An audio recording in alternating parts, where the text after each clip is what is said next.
కరీం గారికి, joint commissioner గారికి, MLC Lakshmanarao గారికి, మా ప్రతినిధులు పెద్ద చైతన్య అధ్యక్షుడు శ్రీ లక్ష్మణ్ రెడ్డి గారికి, రమేష్ గారికి అందరికీ నమస్కారం. శ్రీ కరీం గారు మంచి ఉద్దేశంతో సొసైటీకి కాస్త మంచి జరగాలన్న ఉద్దేశంతో వాహనాలు సర్టిఫికేట్లు ఇచ్చేటప్పుడు, లైసెన్స్ ఇచ్చినప్పుడు వాళ్ళందరూ క్లాసులు తీసుకొని ఆ పద్ధతులు ఎట్లా ట్రాఫిక్ జాగ్రత్తలు చేయాలని చెప్పి అవన్నీ చక్కగా చెప్తున్నారు. ఎంతో సంతోషం. ఎందుకంటే ఇలాంటిది ఎప్పుడు గుర్తులో జరిగినట్టు నాకు గుర్తులేదు, నేను వెళ్ళలేదు. ఇది మంచి పద్ధతి.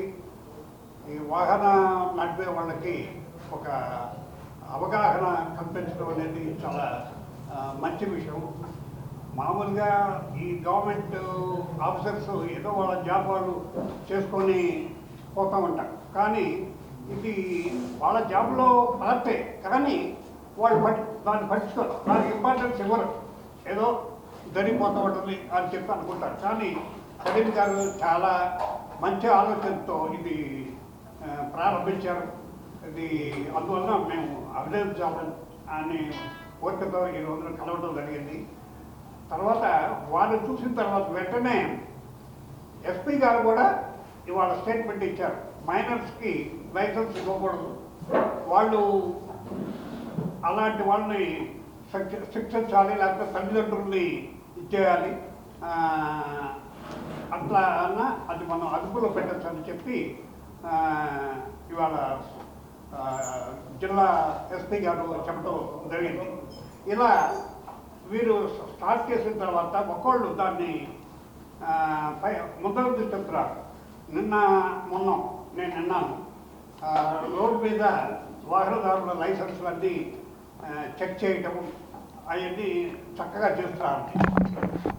నా చిన్నప్పుడు ఒక సర్కిల్ ఇన్స్పెక్టర్ ఒక్కడు గుంటూరు మొత్తాన్ని కంట్రోల్ చేసేవాడు. రాయల్ ఎన్ఫీల్డ్ వేసుకొని 1950s బజార్లు ఆ సౌండ్ ఇంటే ఎవరు అంతలో వాళ్ళు పోయి ఫుట్పాత్ మీద నడిచేవాళ్ళు. అప్పుడు దాకా మామూలు రోడ్డు మీద నడిచేవాళ్ళు. అంత డిసిప్లిన్ ఉండేది, అంత భయం ఉండేది. ఇప్పుడు ఆ చేసేవాళ్ళు లేరు. వీళ్ళు పట్టుకుని వీళ్ళేమో అసలు ఆ రోడ్డు మీద డ్రైవ్ చేసేవాళ్ళు, వాళ్ళకి ఏమీ తెలియదు. ఇద్దరు ముగ్గురు ఒక్కోసారి తల్లిదండ్రులు పిల్లలు తీసుకొని పోతారు, ముగ్గురు నలుగురు చిన్న పిల్లలు.